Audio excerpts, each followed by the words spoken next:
18 বছরের নিচে যারা রয়েছে তারা নাবালক, তাদের নামে যদি সম্পত্তি দিতে চান বা তার নামে যদি দলিল বা রেকর্ড করতে চান, তাহলে যেটা সর্বাগ্রে করতে হবে, তার একটা আইনগত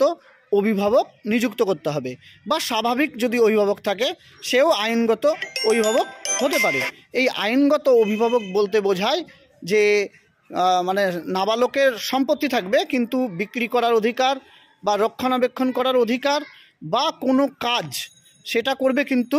যিনি আইনগত মানে অভিভাবক রয়েছেন উনি কিন্তু করতে পারবেন। এইবার এই আইনগত অভিভাবক ইচ্ছা করলেই যে জমি বিক্রি করতে পারবেন তা নয়, তাহলে তাকে দেখাতে হবে যে তার পড়াশোনার খরচ বা তার ভরণ পোষণের জন্য জমিটা বিক্রি করছে, এই বিষয়টা কিন্তু দেখাতে হবে, তবেই কিন্তু পারবে। আর তার নামে যখন দলিল হয়ে যাবে সেই দলিলটাও কিন্তু